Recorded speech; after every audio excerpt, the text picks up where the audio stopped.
বাইরে ঝমঝমিয়ে বৃষ্টি হোক বা বিকেলের আড্ডা, এক কাপ ধোঁয়া ওঠা চা আর সাথে যদি থাকে গরম গরম মুচমুচে সিঙাড়া, তাহলে তো আর কিছুই লাগে না। কিন্তু দোকানের মতন সেই মুচমুচে সিঙাড়া বা ঝালঝাল আলুর পুর কীভাবে বাড়িতে তৈরি করবেন ভাবছেন? চিন্তা নেই, আজকের ভিডিওতে আমি আপনাদের সাথে শেয়ার করব একদম সিক্রেট টিপস সহ পারফেক্ট কলকাতার স্টাইল সিঙাড়া তৈরির রেসিপি। আমি অরিন্দম, আপনারা দেখছেন আমার channel the Bong spicy kitchen. তো চলুন কথা না বাড়িয়ে ঝটপট শুরু করা যাক আজকের রান্না।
প্রথমে আমরা আলুর পুরটি তৈরি করে নেব।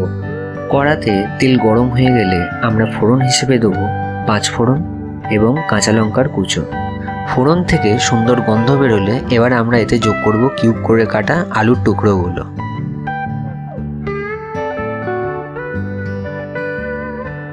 এরপর এতে নুন দিয়ে আঁচ কমিয়ে আলুগুলো ভাজতে হবে, যাতে আলুগুলো সেদ্ধ হয়ে যায়। আলুগুলো সেদ্ধ হয়ে এলে এবার আমরা এতে যোগ করব ভাজা চীনাবাদাম এবং মিহি করে কাটা আদার কুচো। এগুলো ভালো করে মিশিয়ে নিয়ে এবার আমরা এতে দেবো স্বাদ অনুসারে চিনি, হলুদ গুঁড়ো,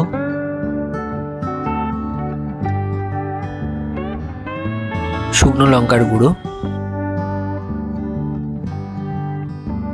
এবং জিরের গুঁড়ো দিয়ে মশলাগুলো ভালো করে মিশিয়ে নিয়ে আমরা এবার এতে পরিমাণ মতন জল দেবো, যাতে আলুগুলি সেদ্ধ হয়ে যায়।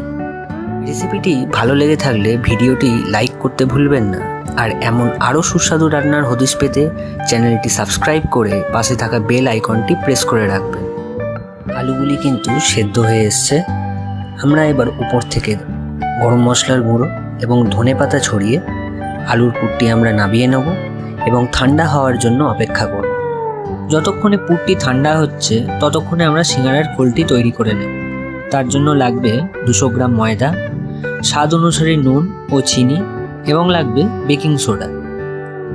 এবার এই প্রত্যেকটি উপকরণ আমরা ময়দার সঙ্গে ভালো করে মিশিয়ে নেব। এবারে আমরা ময়ান বা তেল দেব। এই ময়ান দেওয়ার পরিমাণটি হলো প্রতি 2 কাপ ময়দার জন্য 4 টেবিল চামচ তেল দিতে হবে। এবার ময়ান সঠিক পরিমাণে দেয়া হলো কিনা তা বোঝার জন্য হাতে 1 ডালা ময়দা নিয়ে দেখবেন যদি ময়দাটি খুব শক্ত হয় তার মানে ময়ানের পরিমাণ সঠিক হয়েছে। এবারে ঠান্ডা জল দিয়ে ভালো করে ময়দাটি মেখে নিতে হবে। এক্ষেত্রে আপনাদের মাথায় রাখতে হবে যে সিঙাড়ার ময়দা কখনোই লুচি বা পরোটার ময়দা মাখার মতন নরম হবে না। এক্ষেত্রে ময়দা মাখাটি একটু শক্ত হবে, তাহলে দেখবেন ভাজার পর ঠান্ডা হয়ে গেলেও সিঙাড়াগুলো মুচমুচে থাকবে।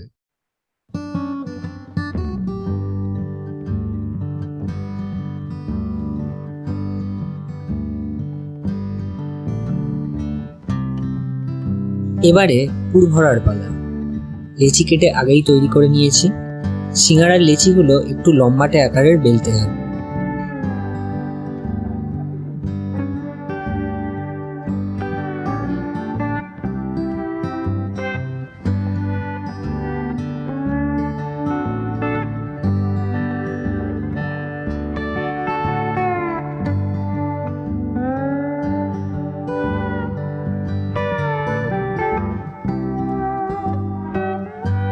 একটা ছুরি দিয়ে মাঝখান থেকে কেটে নিয়ে আমরা এক সাইডে একটু জল লাগিয়ে নেব, যাতে পুর ভরার পর মুখটি সহজেই আটকে নেওয়া যায়।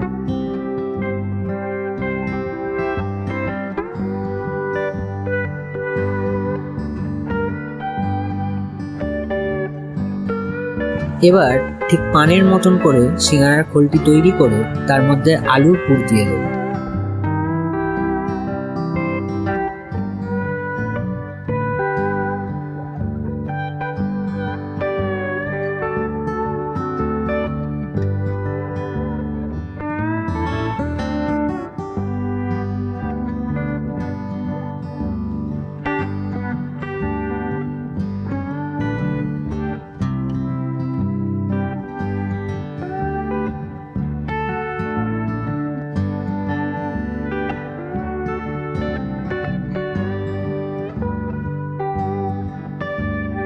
সিঙ্গারার মুখটি বন্ধ করার জন্য আবারও সিঙ্গারার মুখটিতে জল দিয়ে আস্তে আস্তে আঙুলের চাপ দিয়ে সিঙ্গারার মুখটি আটকে ফেলতে হবে।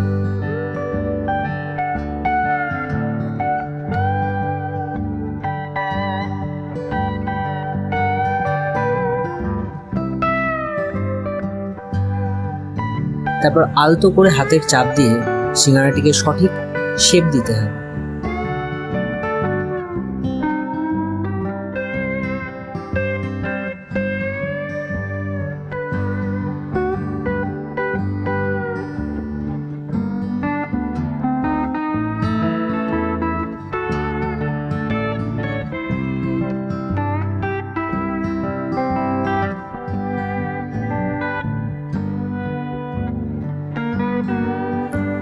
পরবর্তী সিঙ্গারাটি আমি ঠিক একইভাবে তৈরি করে নেব।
সিঙ্গারাগুলো রেডি হয়ে গেছে ভাজার জন্য।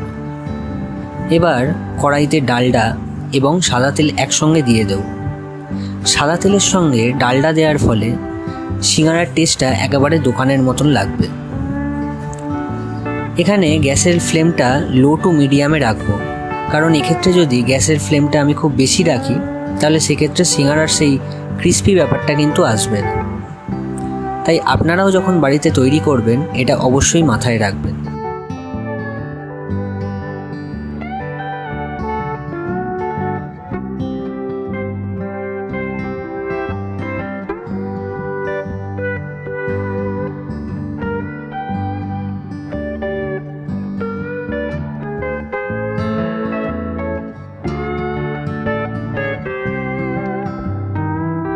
এই পর্যায়ে আমাদের সিঙ্গারাগুলো খুব সুন্দর সোনালি রং ধারণ করেছে, অর্থাৎ আমাদের সিঙ্গারাগুলো পারফেক্টলি কুকড। এবার আমরা এক এক করে সিঙ্গারাগুলো তেল থেকে তুলে নেব।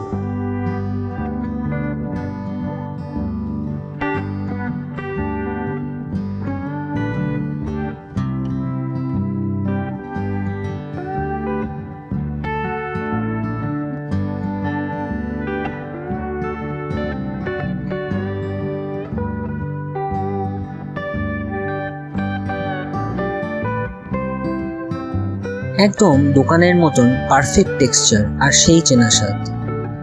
আমাদের কলকাতা স্টাইল সিঙ্গারা এখন পরিবেশনের জন্য একদম রেডি। বাইরের লেয়ারটা দেখুন কতটা মুচমুচে হয়েছে। আপনারা অনেকেই বলেন যে বাড়িতে সিঙ্গারা বানালে নাকি কিছুক্ষণ পরই নরম হয়ে যায়, কিন্তু আজকের আমি যে পদ্ধতিতে সিঙ্গারাটি বানালাম সেইগুলো মেনে চললে আপনার সিঙ্গারা ভাজার কয়েক ঘন্টা পরেও ঠিক একই রকম খাস্তা থাকবে।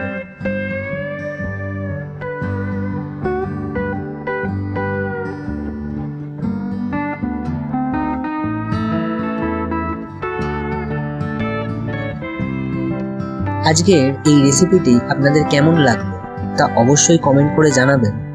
আর ভালো লেগে থাকলে বন্ধুদের সাথে ভিডিওটি কিন্তু অবশ্যই শেয়ার করবেন। আর আপনি যদি আমাদের চ্যানেলে নতুন হয়ে থাকেন তবে অবশ্যই সাবস্ক্রাইব করে আমাদের এই ছোট্ট পরিবারের সদস্য হয়ে যান। দেখা হবে পরের ভিডিওতে নতুন কোনো রেসিপি নিয়ে। ততক্ষণ ভালো থাকুন, সুস্থ থাকুন।